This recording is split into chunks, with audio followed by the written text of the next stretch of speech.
নমস্কার বন্ধুরা, আমি আজকে পুঁই শাকের সঙ্গে পুঁই মিচুরির তরকারি বানিয়ে আপনাদের সঙ্গে শেয়ার করব। এই যে আমার নিচের থেকে গাছ উপরে উঠে এসেছে, একটু একটু মিচুরি হয়েছে, তো দেখা দিই।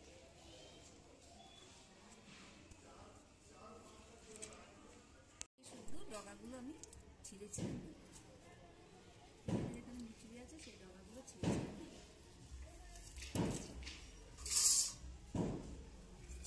মিচুরিগুলো বড় হয়, মাটিতে হলে তাড়াতাড়ি বড় হয়, পাকে। এগুলো সব ছোট ছোটই আছে, কিন্তু এই যে ডগার থেকে আগা বেরিয়েছে না ছোট ছোট, এইগুলো আমি নিয়ে নিচ্ছি। এর ভিতরে শিম আলু মিশিয়ে কুমড়ো মিশিয়ে বানাবো, খুব ভালো লাগে তরকারি। আপনারা ভিডিওটা পুরো দেখবেন।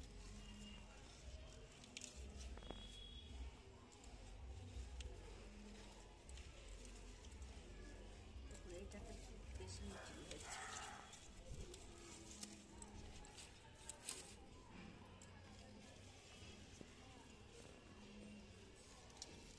এখানে না পুঁই শাকটা তেমন হয় না। আমি বাপের বাড়ি থেকে কটা নিয়ে এসেছিলাম, পাকা পাকা বিচি, সেইগুলো ফেলে রেখেছিলাম অনেক দিন পরে, তাই গাছটা হলো। আর লাগবে না, এই কটাতেই হয়ে যাবে।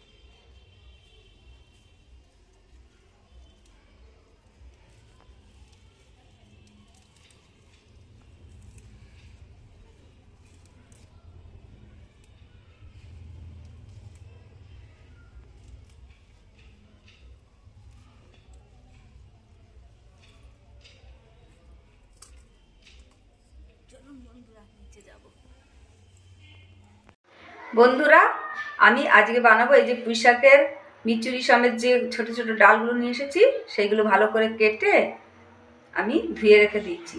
এতে লাগবে আমার একটা টমেটো, একটা ছোট বেগুন, একটু কুমড়ো, একটা ছোট আলু, আর এই যে কাঁচা লঙ্কা দেবো আমি। কাঁচা লঙ্কাগুলোর সমস্ত দানা বের করে দিচ্ছি। কাঁচা লঙ্কার দানা খেলে পেট জ্বালা করে, সেই জন্য দানা আমি ফেলে দিই। কাঁচা লঙ্কা শুকনো লঙ্কা সব কিছুরই দানা আমি ফেলে দিই। আর দেব সর্ষে বাটা। কড়াইতে এখন আমি তেল দেব। এটা আমি সর্ষের তেল দিয়েই বানাবো।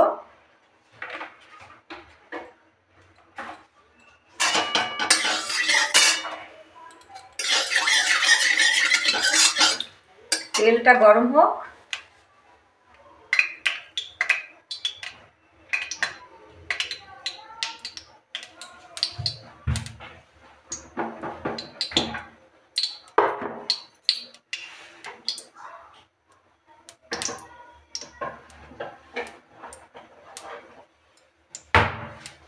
তেলটা গরম হয়ে গেছে,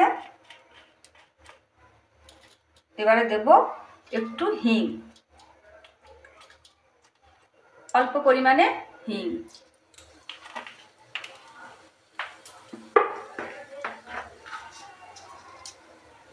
একটু জিরে আর মেথি ফোড়ন,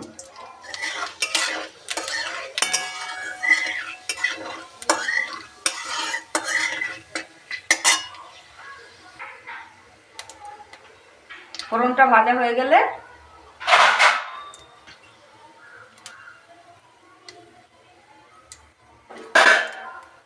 কাঁচা লঙ্কাগুলো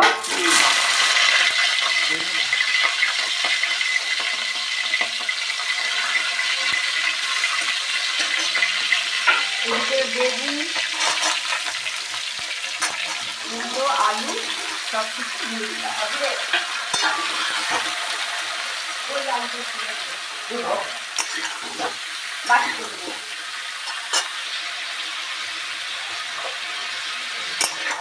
একটু জোর আগুন দিয়ে এগুলো একটু ভাজা হলে ডাঁটাগুলো দেবো।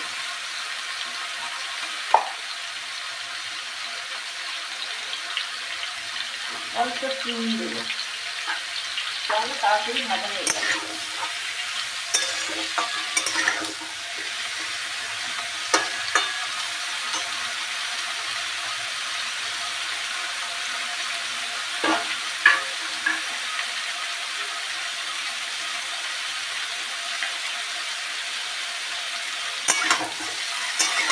আমি মিক্স সবজি খাওয়া তো ভালোই,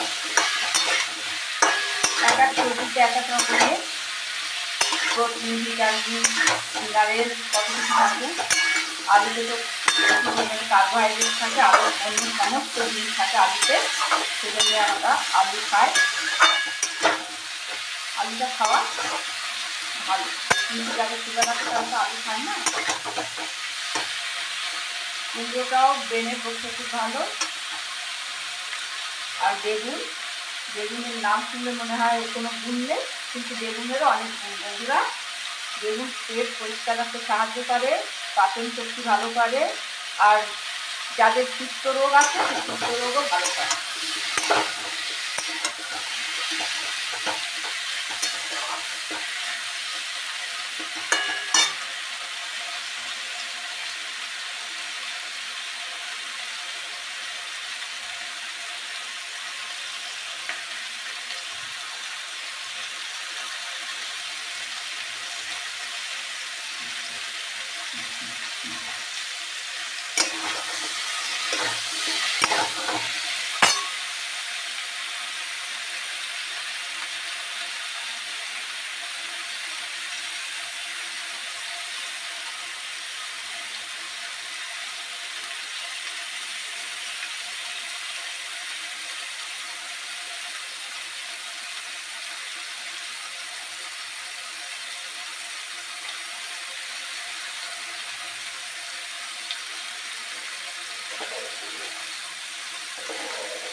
এবার আমি এর ভিতরে টমেটোগুলো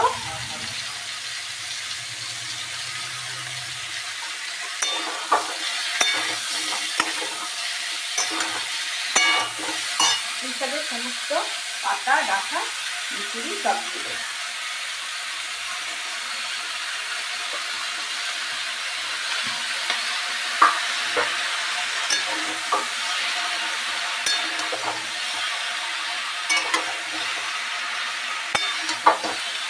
এখন আমি এর ভিতরে পুরো নুন হলুদ সব দেব।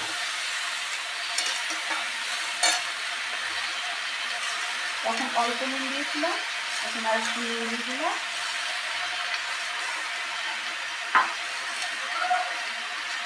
হলুদ দিলাম অল্প পরিমাণে।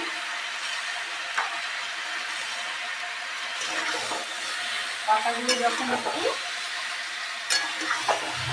গলে আসবে তখন সর্ষে বেটে রেখেছি এটা দিয়ে ওই জলটা দিয়ে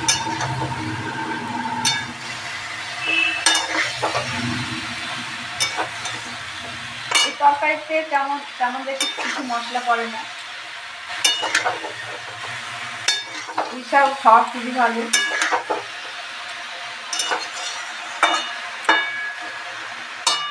এটাকে একটু ঢাকা দিয়ে দিই আর এটা নরম হবে।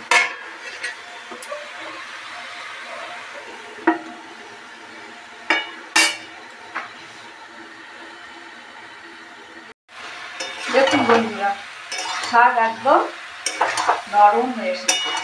এবার আমি এতে দেব যে সাদা সর্ষে বেটে রেখেছিলাম, জলে গুলে রেখেছি, সেটার ভিতর থেকে জল দিয়ে দেব। নিচে সিটে যেটা সিটে থাকে না সেটা নিচে পড়ে থাকলো। আর এটা আমি এখন দেব নামমাত্র এই যে গুড়, এতে আর জল লাগবে না। এই যে মশলাটা দিলাম সর্ষে বাটার জল, এতেই পুরো তরকারি মাখা মাখা হয়ে যাবে।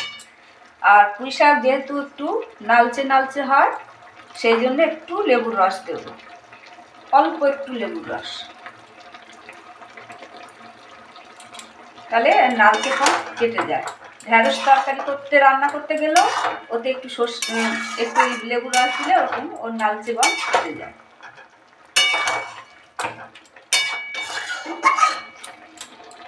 এখন এটা আমি ঢেকে কম আঁচে রান্না করব। আগুনটা কম করে রাখলাম, 10 মিনিট মতন ফুটলে হয়ে যাবে।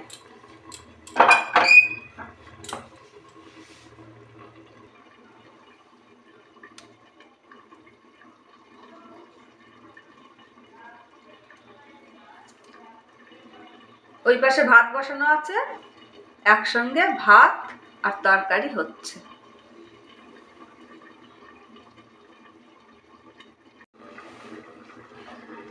ভাত হয়ে গেছে বন্ধুরা, আমি ভাত এবার কুকুর দিয়ে নিই, ফ্যানটা গেলে নিই, ততক্ষণে তরকারিটাও হয়ে যাবে।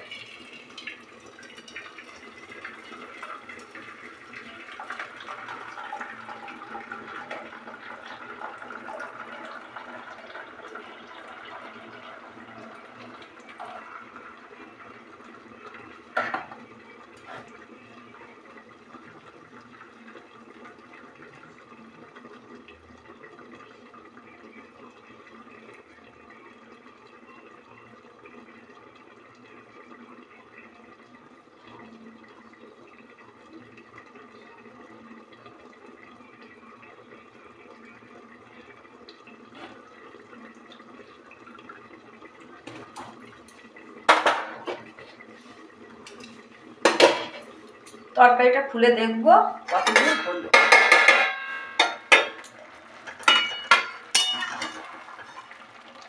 প্রায় হয়ে এসেছে।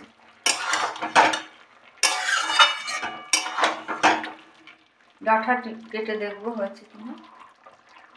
হ্যাঁ, আর একটু শুকা, আলুটাও দেখি, আলুটা আর একটু সিদ্ধ। নতুন আলু তো, নতুন আলু একটু সিদ্ধ হতে দেরি লাগে, আর একটু সময় হবে।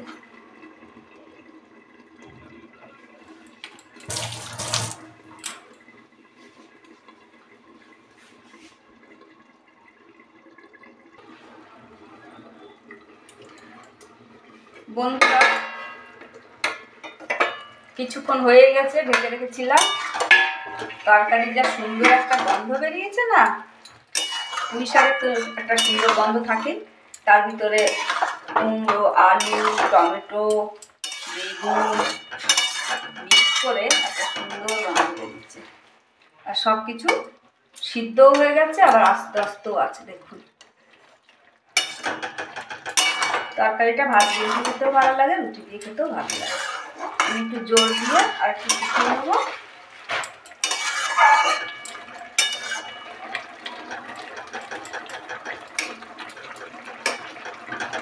শুধু মিচুরি তখন ভালো লাগে, মিচুরি সেরকম বড় হয়নি তো, সেই জন্য আমি মিচুরির সঙ্গে ছোটো ছোটো ডগাগুলো কেটে নিই। ভিডিওটা আপনারা পুরো দেখবেন, ভালো লাগলে লাইক, কমেন্ট, সাবস্ক্রাইব করবেন, শেয়ার করবেন। আপনারাও এইভাবে বানিয়ে খেয়ে দেখবেন, খুব ভালো লাগে। এবার আমি গ্যাসটা বন্ধ করে দিলাম।